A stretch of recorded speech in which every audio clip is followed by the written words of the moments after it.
Bueno, la clase pasada nos quedamos en este teorema, ¿sí? Nada más lo enunciamos, pero no vimos la prueba ni nada al respecto. Pero este teorema es muy importante, ¿no? Lo que nos dice este teorema es que si ustedes tienen una permutación en Sn, ¿sí? Recordemos que los elementos en Sn pues les vamos a llamar permutaciones. Se puede primero factorizar, ¿no? O sea, se puede ver como un producto de ciclos, ¿sí? Disjuntos, recuerden que esa era la definición de factorización completa, donde esta factorización es única salvo por cómo acomoden los factores, ¿no? Y bueno, lo que podemos notar de la prueba, si la leyeron en las notas, es que la prueba, o sea, se toma un alfa en Sn, como está aquí, y lo va a hacer por inducción sobre el número de elementos en el soporte. ¿Ok? Entonces, por ejemplo, si el soporte tiene 0 elementos, quiere decir que no mueve a nadie, bueno, a ningún elemento entre 1 y n. Entonces, si todos los deja igual, su permutación es la identidad, ¿sí? Y entonces, ¿qué factorización le ponen a esa permutación? Pues sería poner todos los 1 ciclos, ¿no? 1, 2, así hasta n, ¿sí? Esa sería la factorización completa en este caso. Bueno, lo que hace después es que supone que es cierto, pero ahora dice, bueno, voy a tomar ahora una permutación que sí tenga elementos en el soporte, es decir, cuyo soporte no sea vacío, entonces con k mayor que 0, y supone que si tienen una factorización que mueve menos de k elementos, o sea, lo hace por inducción fuerte, que satisface que los ciclos de longitud mayor que 1 que aparecen en dicha factorización completa son siempre los mismos, salvo por el orden, ¿sí? Ahora, algo que podemos notar es justo el pie de nota que les dejé aquí. Si ustedes tienen, por ejemplo, que alfa la descompusieron como dos factorizaciones, por ejemplo aquí con alfa 1 hasta alfa t, y del lado derecho como beta 1 hasta beta s. Si aquí aparece el del lado izquierdo un 1 ciclo, ¿sí? Imaginen que por ahí tienen un 1 ciclo. Un 1 ciclo se entiende como que deja a ese elemento fijo, ¿no? Entonces, lo que podemos observar es que cualquier factorización completa de alfa tiene un 1 ciclo por cada elemento que fija, ¿sí? Es justo lo que tenemos aquí. Tiene un 1 ciclo por cada elemento fijado, ¿no? Entonces, para probar esto de que la factorización es única, salvo por el orden de los factores, lo único que tendríamos que checarlo es checarlo para ciclos mayores que 1, de longitud mayor que 1, ¿sí? O sea, los 1 ciclos quedan totalmente determinados por la evaluación de alfa. Entonces, si aparece un 1 ciclo, por ejemplo, en la izquierda, pues debe aparecer en la derecha. ¿Por qué? Porque no depende del factor, depende de la evaluación. Muy bien. Entonces, a ver, ¿cómo lo hace? Dice, bueno, a ver, imagina que tienes alfa, como está aquí, ¿sí? Y a alfa le encontraste dos factorizaciones, ¿sale? De lado tienen una con betas y tienen una con gamas. Tienen, para los betas tienen t ciclos, ajenos de longitud mayor que 1. Para el lado derecho pues tienen S ciclos, T y S pues en teoría no tendrían por qué coincidir, ¿no? O sea, solo se tomaron la factorización. Y lo que van a suponer es que pueden quitar los 1 ciclos, ¿no? Por el argumento que les di antes. Entonces voy a suponer que tengo esas factorizaciones y que todos son ciclos de longitud mayor o igual que 2. Muy bien. Ahora, ya me tomé estas dos factorizaciones. Como estoy en el caso en que hay elementos en el soporte, es decir, k es mayor que 0, pues debe existir un i que está en el soporte. ¿Okay? Entonces, este i lo debe mover alfa, o sea, lo que sabemos es que alfa de i tiene que ser distinto de i, ¿sí? Y como tenemos las dos factorizaciones arriba, le voy a poner a esta la factorización azul, y a esta le voy a poner la factorización en verde. Como i está en el soporte, i debe ser movido por un elemento en la factorización azul y debe ser movido por un elemento en la factorización verde, ¿sí? Y es lo que nos aparece más abajo. ¿Okay? Entonces es lo que escribí aquí. Entonces existe algún factor que mueve ahí en cada una de las dos descomposiciones, ¿sí? Entonces, bueno, supongamos que I fue movido por beta 1, y también fue movido por gamma 1. ¿Ok? Recuerden, si pasara que no fuera, o sea, justo el 1, imaginen aquí arribita, ¿no? En lo que está en verde. Imaginen que el que lo movió fue gamma J. ¿Sí? Gamma J de I fue distinto de I. Como sabemos que son ciclos ajenos, nosotros vimos una proposición que nos decía, si tú tienes permutaciones ajenas, tú puedes cambiarlos, o sea, conmuta la composición. Entonces, como conmuta la composición, pues este gamma J lo puedo ir recorriendo hasta que aparezca hasta el principio. Y después le puedo poner lo puedo reetiquetar, ¿no? Esa descomposición.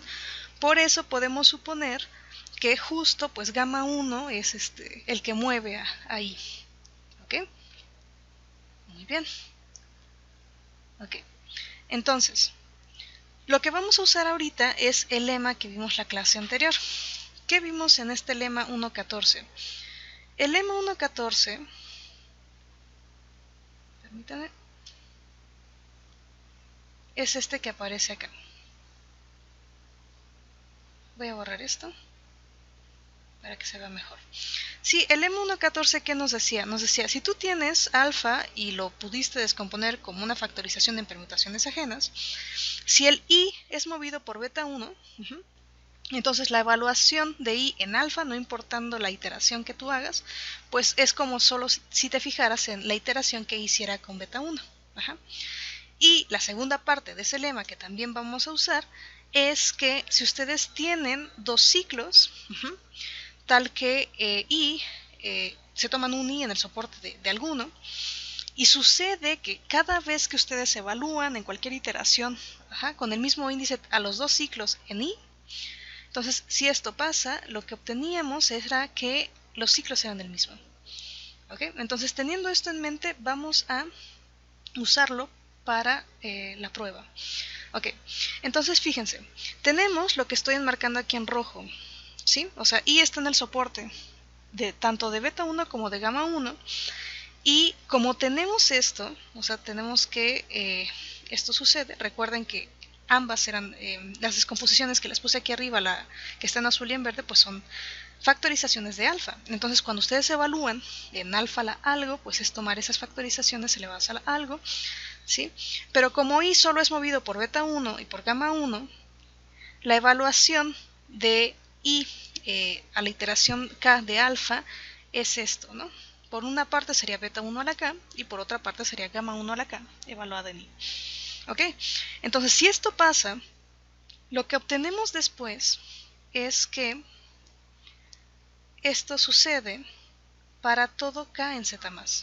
¿Sí? Entonces tenemos ciclos que cuando ustedes evalúan en I, y fijo, todas las iteraciones, o sea, todas las potencias de sus ciclos coinciden. Entonces, por el lema anterior, ¿qué sabemos? Pues sabemos que estos dos ciclos deben ser el mismo. ¿Ok? Bueno, ¿tienen dudas? Si tienen dudas, me dicen. Si sienten que voy muy rápido, también me dicen. ¿Ok? ¿Vamos bien? Sí, todo bien. Muy bien.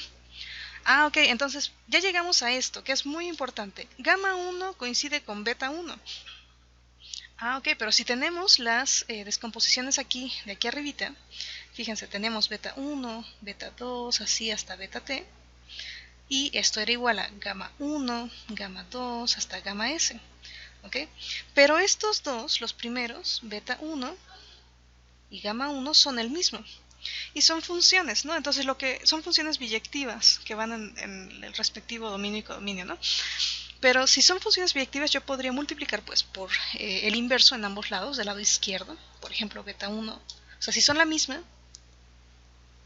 pues tenemos también que pues la inversa es la misma. ¿Sí? Entonces yo multiplico y de aquí, ¿qué obtengo? De cierta forma, al multiplicar por la izquierda por el inverso, pues estoy cancelando. Entonces obtendría una descomposición beta 2, beta t, gamma 2 hasta gamma s, ¿sí? Que es justo lo que les marco acá, aquí adelante, ¿no? Dice, de lo anterior se obtiene que tenemos esto, ¿ok? Ahora, estas son dos factorizaciones en ciclos ajenos de longitud mayor a 1. y mueve menos de K elementos. ¿Por qué? Porque alfa movía K, ¿sí? Ahora, I era movido por alfa, pero I era movido por beta 1 y gamma 1. Entonces, los elementos que pueden ser movidos de acuerdo a esta nueva factorización que encontramos, pues no pueden incluir a 1. Entonces, al menos el soporte se reduce en 1. ¿Ok? Entonces, como mueve menos de K elementos, son factorizaciones en ciclos ajenos de longitud mayor a 1, entonces podemos aplicar hipótesis de inducción. Entonces, por hipótesis de inducción, tiene los mismos factores salvo por el orden en que aparecen, ¿sí? Entonces, pues ya obtenemos que las descomposiciones originales, las factorizaciones originales de alfa, pues son las mismas salvo por el orden, ¿no? ¿Sí? Muy bien. Ahora, vamos a ver esta definición que les pongo acá. A ver. Ok, la definición 1.16. ¿Qué nos dice?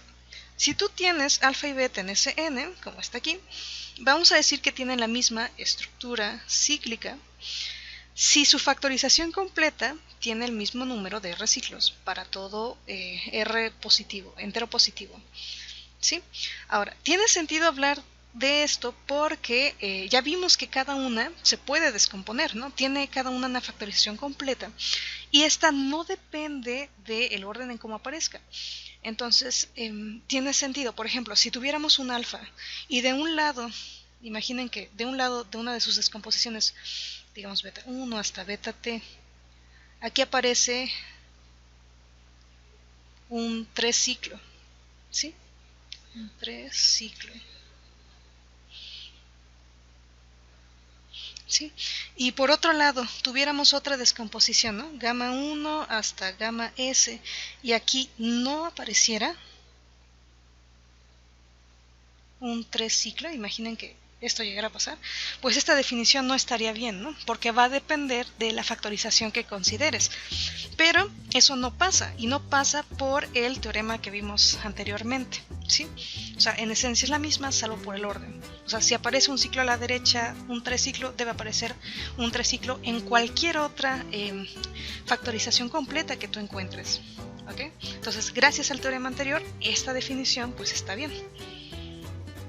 Sí, a ver, entonces vamos a ver un ejemplo pequeño, ¿sale?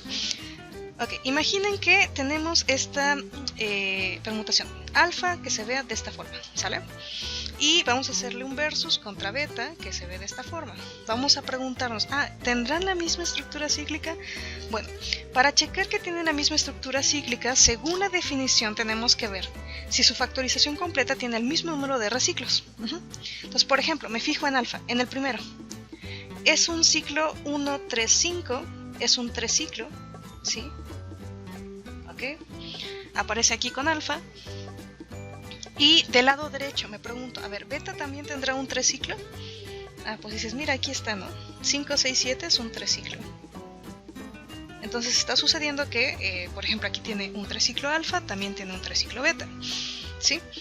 Ahora, por ejemplo, si aquí el siguiente es un 4 ciclo, ¿sí? Ahora me fijo en beta. Beta tiene un 4 ciclo, pues aquí está, ¿no? Es un 4 ciclo. ¿Ok? El que sigue, ¿no? Beta tiene aquí un 1 ciclo. Entonces me fijo en beta. Pues beta también tiene aquí un 1 ciclo.